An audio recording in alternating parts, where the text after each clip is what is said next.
জুলেখা নিজে বাঁচার জন্য আজিজে মিশরকে অটোমেটিক বলে ফেলছেন, দেখেন আজিজে মিশর, আপনি কি গোলাম ক্রয় করেছেন যে আপনার বিবির সাথে অপকর্ম করতে চায়?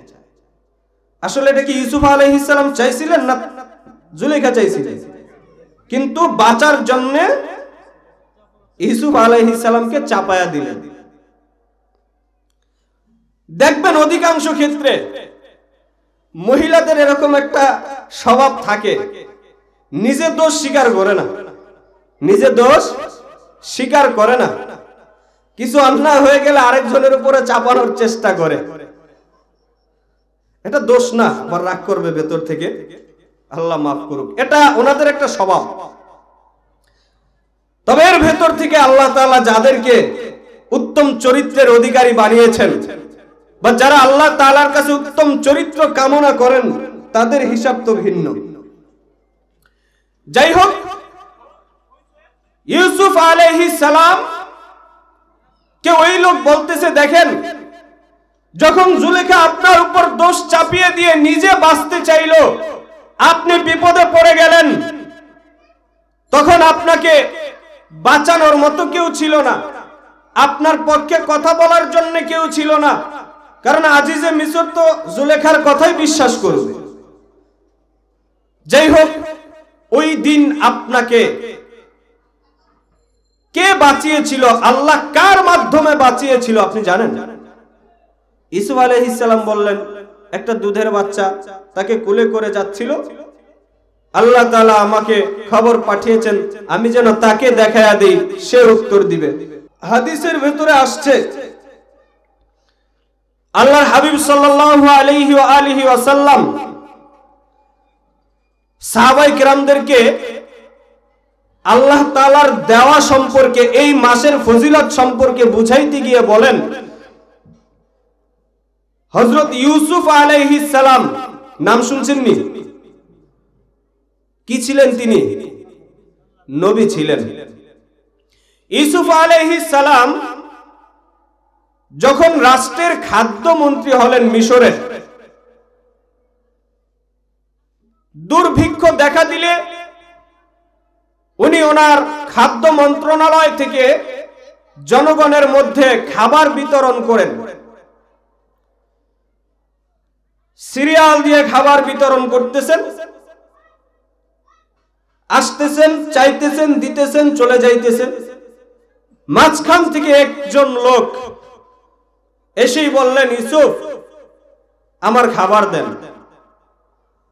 ওনাকে 100 পরিমাণ খাবার দেওয়া হলো, প্রায় 3.5 কেজির মতো। উনি আবার বললেন, আমাকে আরো কিছু বাড়ায়া দেন। উনি আবার ওই পরিমাণের দিলেন। তৃতীয়বার আবার লোক বলতেছেন, পয়গম্বর আমাকে আরো কিছু বাড়ায়া দেন।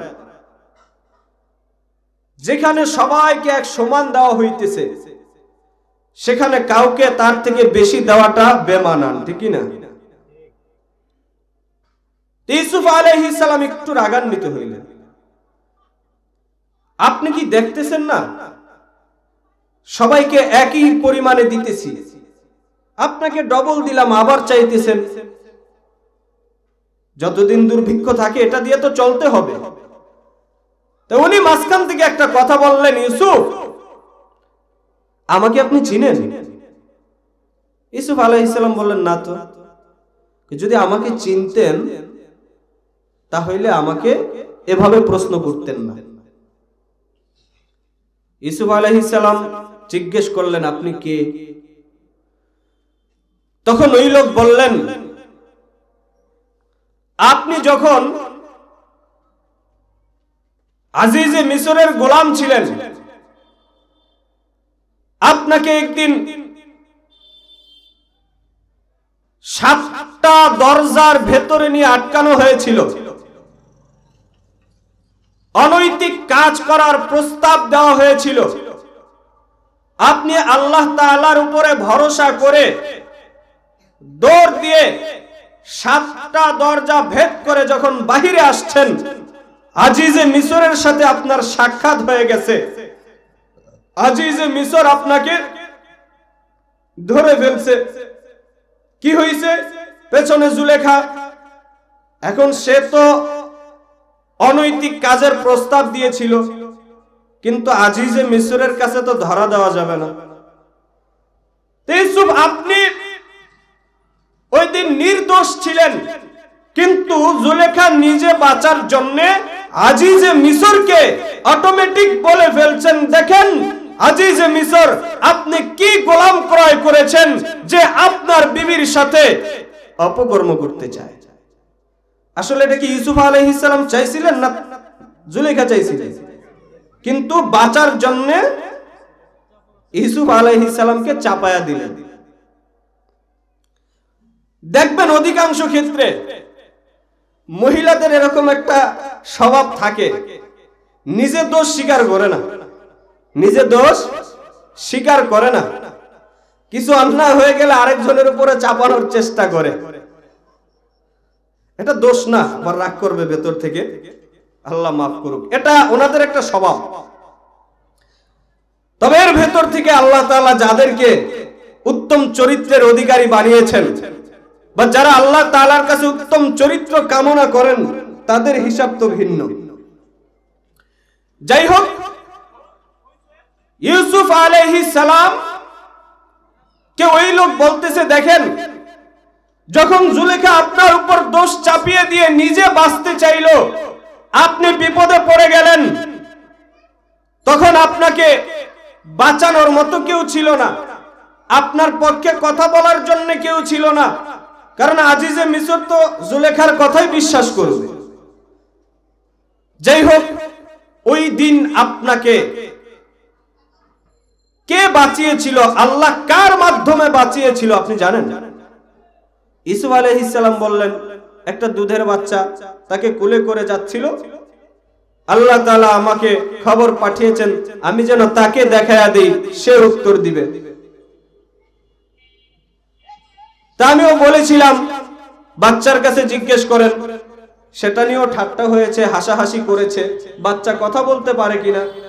এক পর্যায়ে জিজ্ঞেস করার পরে ওই বাচ্চা আল্লাহ তাআলার পক্ষ থেকে উত্তর দিয়েছিল, যে উত্তরের মাধ্যমে আমি নির্দোষ প্রমাণিত হয়েছিলাম। ইউসুফ আলাইহিস সালামকে জিজ্ঞেস করলেন, হুজুর আপনি কি জানেন ওই লোকটা কে? না, আমি তো জানি না। ওই একদিনই সাক্ষাৎ হয়েছিল, সে তো বাচ্চা ছিল, আর তো দেখা সাক্ষাৎ হয় নাই। ওই লোক বলতেছে, ইউসুফ ওই লোক আর কেউ না, ওই লোকটাই আমি এখন আপনার সামনে দাঁড়ানো। সুবহানাল্লাহ, সুবহানাল্লাহ, একটা আওয়াজ করে পড়েন না, সুবহানাল্লাহর পাওয়ারই আইতেছে সামনে দাঁড়ান। তো আল্লাহ তাআলা আমার মাধ্যমে আপনাকে ওই দিন হেফাজত করেছিলেন। ইউসুফ আলাইহিস সালাম মন্ত্রীকে ঘোষণা করে দিলেন, কিতাবের ভেতরে কয়েকটা riwayat আসছে, একটা riwayate 150 কেজি গম দিয়ে দাও, আরেকটা riwayate আসছে 105 মণ গম দিয়ে দাও। দিয়ে দেওয়া হলে 150 কেজি অথবা 105 মণ, যেটাই হোক, আমরা কমটাই ধরলাম, 150 কেজি দিয়ে দেওয়া হলো। প্রথমে দিয়েছিল 7 কেজি, আর কিছু চাইছে, আরেকবার দিলে হয়তো 9.5 কেজি হইতো, 10 কেজি হইতো। সেই জায়গায় এখন কত? 150 কেজি, কত গুণে বৃদ্ধি করা হলো। আল্লাহ তাআলা ওহী পাঠাইলেন, ইউসুফ সবাইকে একরকম দিলা, ওনাকে এত বেশি দিলা কেন? ইউসুফ আলাইহিস সালাম উত্তর দিলেন, আল্লাহ আমি যখন বিপদে পড়েছিলাম,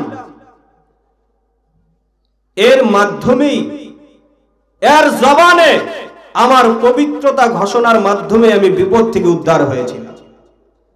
একটু আল্লাহু আকবার বলবেন না? একটু আওয়াজ করে বলেন না। আল্লাহ তাআলা বললেন, ইউসুফ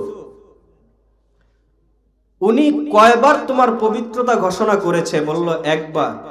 কয়দিন করেছে? বলল একদিন। একদিন একবার তোমার পবিত্রতা ঘোষণা করার কারণে তুমি একে প্রায় 50 গুণ খাবার বৃদ্ধি করে দিলা। তাহলে ইউসুফ তুমি জেনে রাখো, তোমার সম্পদ ছিল অল্প, তোমার অল্প সম্পদ থেকে একবার তোমার পবিত্রতা ঘোষণার কারণে তুমি 50 গুণ যদি বৃদ্ধি করে দিতে পারো, আমি আল্লাহর সম্পদের কোনো অভাব নাই, আমি আল্লাহর সম্পদের কোনো হিসাব নাই, আমি আল্লাহর সম্পদের কোনো এরিয়া নাই। কোন বান্দা যদি আমি আল্লাহর পবিত্রতা ঘোষণা করে একবার সুবহানাল্লাহর আওয়াজ দেয়, আমি আল্লাহ তাকে কত হাজার গুণ বেশি দিতে পারি। তো সুবহানাল্লাহ বললে লাভ না লস? একটা মানুষ যদি 50 গুণ দিতে পারে, আমার আল্লাহ কত গুণ দিতে পারে? অভাব হবে?